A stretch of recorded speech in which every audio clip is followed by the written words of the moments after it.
must participate in the dialogue because they also participate in the elections.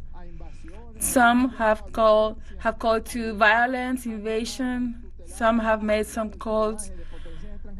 Some have accepted the help from abroad, and others have kept their nationalist characteristics and also have respect for the Constitution. I think that everybody must be incorporated in this dialogue, in this political dialogue. That is the second element mentioned by the President. First, the inclusion of all the Venezuelan society in this process, something that starts today with this extraordinary meeting of the Commission of the National Assembly for the dialogue of peace and reconciliation of the nation. Secondly, to follow the political picture of Venezuela. Everybody has the right.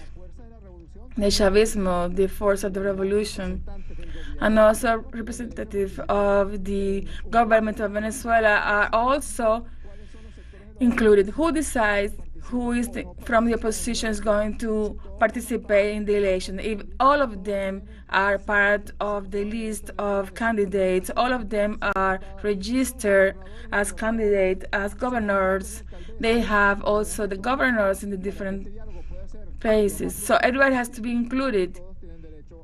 Everybody has the right to participate. The third element is more like a value.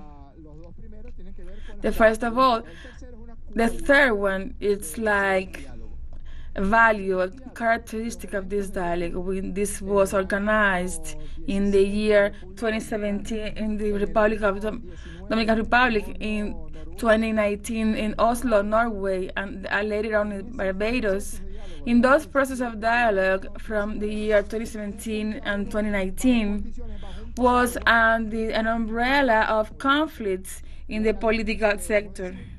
Something I have to say is that the conditions have changed now.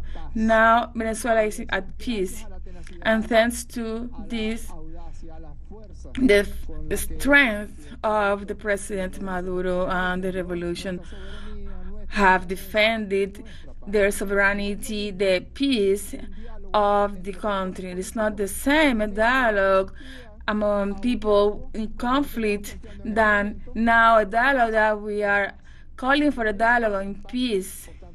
That's why the conditions of this new dialogue are going to be different. We are not saying anything different. We have to recognize the facts. I always like to say that, as I was taught in medicine school, medicine based on evidence. If you have a test of sugar without breakfast, then you are going to have a result. So if you go out to the streets of Venezuela, you can see a country in peace, and then we are sure that we have different expectations that are different to the expectations that are claimed by the political factors. The expectations about equality in society, about the political guarantees that we all want. We have heard some of the opposition people who are talking about political guarantees for everybody, and those is one of those elements that are included in the dialogue in Mexico. In that sense, we guarantee politically to everybody, to everyone that is here, to the deputies, to people who are here from the opposition, and all the parties and all the factions of the opposition that are not represented right now in this National Congress. In that sense, we received from Maduro's president, we will have a meeting of consultations with all the factors of the opposition in Venezuela, as well as the sectors from the society and the economic sector. We are going to have meetings with all of them. We're going to have a meeting with Plataforma Unitaria from the opposition. We are going to have meetings with all the political parties from the opposition in Venezuela. At the same time, we will have meetings with Polo Patriótico Party, We are going to have meetings with all the sectors in society, economic society. We also, the workers can participate and bring their own claims according to the expectations of the Venezuelan population, because maybe a politician has an idea, a purpose, but probably that is not the proposal, the expectation of the society, of the population, of the students, young people, workers, people from the culture, from the green movement. There is a country that goes beyond the things that can be said by politicians. This is the country that we are changing. This is something that Maduro mentioned when he said we have to make any kind of dialogue now. It's a very important meeting that we're going to have with all these sectors. After these talks, we will see the new dialogue that we were asked by Maduro. I will answer now some questions. There is a question from Russia Today.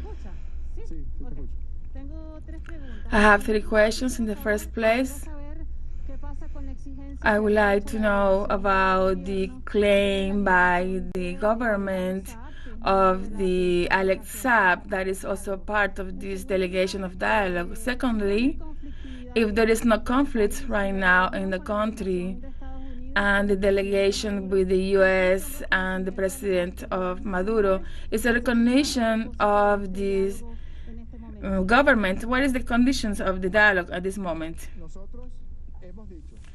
We said that in all the public announcements,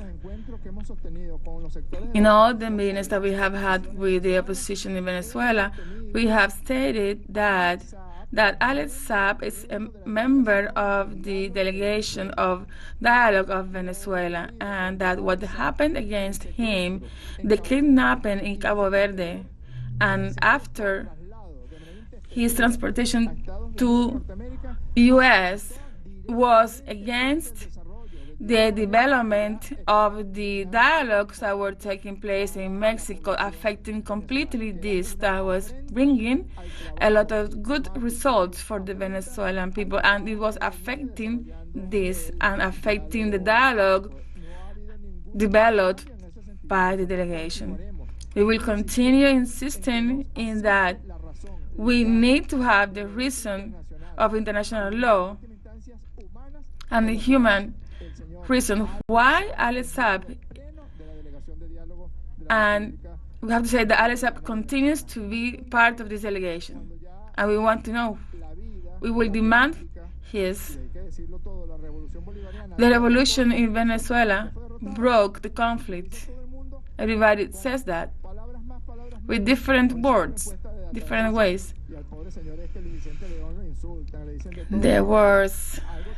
There are results from the different agencies that make polls, and they were saying the expression of the people, what they say on the streets. The conflict was broken, fortunately.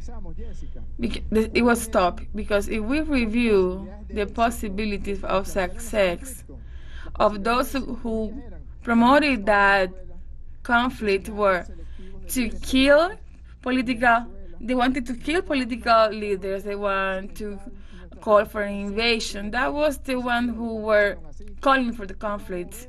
That's what they wanted. They were promoting attempts. They wanted to promote the assassination of the president of the Republic of Venezuela, to promote coup d'etat, like what happened in the year 2019. All of those actions were stopped.